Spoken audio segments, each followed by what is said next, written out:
How to be a better boss and get better results in business. Isn't that something we all want to do? So today we're going to talk about how we can do that, give you some tools that can help you to be more successful in becoming a better boss. Let me start with a story. I learned this, I was reading a book and I learned this and I put it into practice and it really does make a difference. It goes like this. Are you a boss that people are happy when you walk into the room?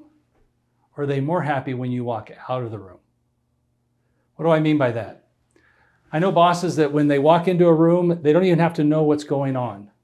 But when they walk into the room, everybody that's in that room, or everybody that's in that meeting just goes, right? The boss is here. They don't have to do anything. They don't even have to say anything. There's just an aspect that that boss carries with them that has brought about respect, trust, confidence. Just them being there is important to the team. Or are you one of those bosses that when you walk into the room, things just start getting spun up, right? People start getting irritated and agitated because they can't answer your questions and they can't get done what needs to be done and they can't do the things right for whatever reason. And so when you walk out of the room, they go, hope he doesn't come back or she doesn't come back again, right? So which leader are you? And do you even know? Because part of our conversation around leadership and about being emotionally intelligent as a leader and being able to get better results as a boss is all tied in this ability that how self-aware are you in terms of your ability as a leader? Are you even aware of how you show up and the impact that that is having on the people that you lead?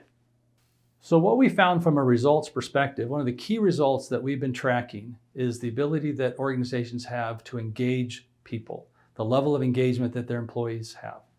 Now, traditional tracking of that has been around how engaged are the employees. And so they track employees, they track how engaged they're by interviewing employees, finding out what they want, what does the employee need, and those kinds of things. We're taking a little bit different approach. I believe that employees are engaged based off the level of engagement that their leader has with them. And for that, today we're going to talk about 3 things that you can do to become a more engaged leader. So like all of you, I'm sure you all have stories like this I'm going to share with you about great leaders. You've identified, I know in the past, what great leaders, and you probably are trying to become a great leader. So let me share with you a story that's very, very close to me that really helped me to understand these 3 key components and how they played out in my life as an employee to a company that I became very, very committed to. So I was working for this company and I had a very, very hard traumatic experience happen to me and my family, which created a lot of negative kind of energy that was coming at us and around us. And in fact, it was around some things that I hope no one will ever have to experience, but I can just tell you that it was probably the hardest time in my life that I had as a human kind of working through that. And it lasted about a year.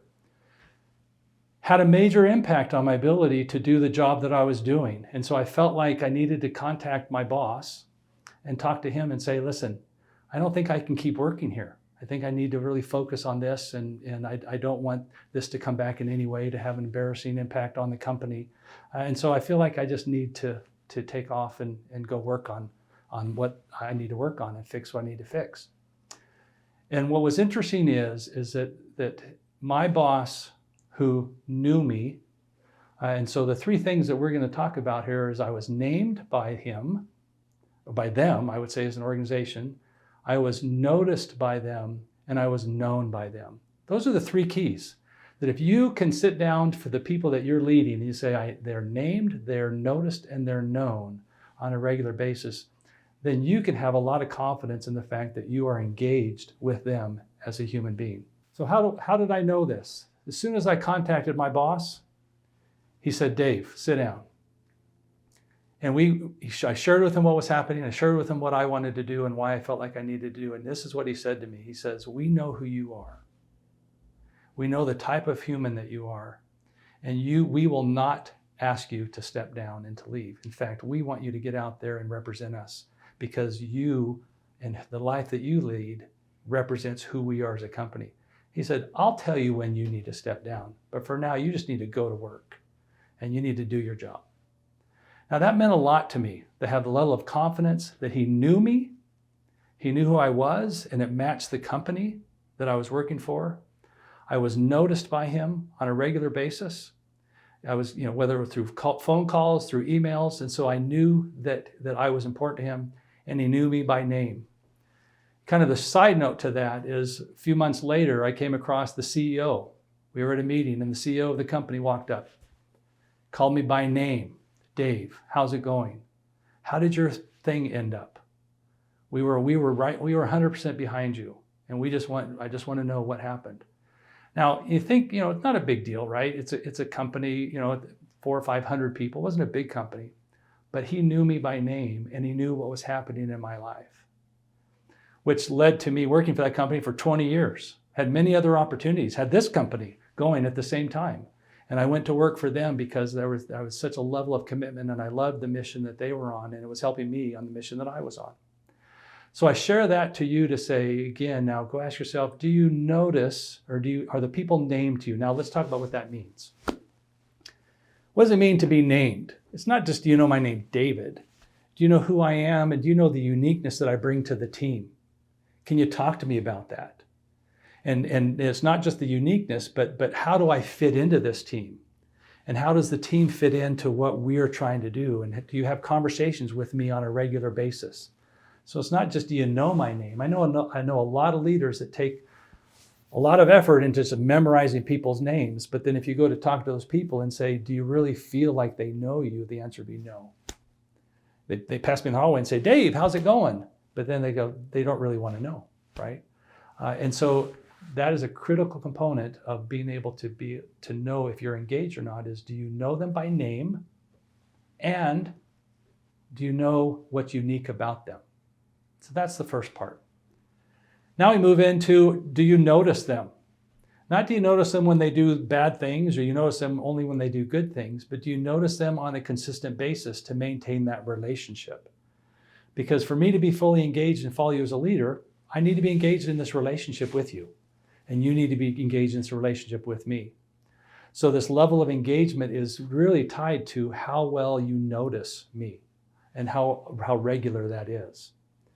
So if I'm named to you and I'm noticed by you on a regular basis, then the final and third thing that you need to put time and effort into is, am I known to you?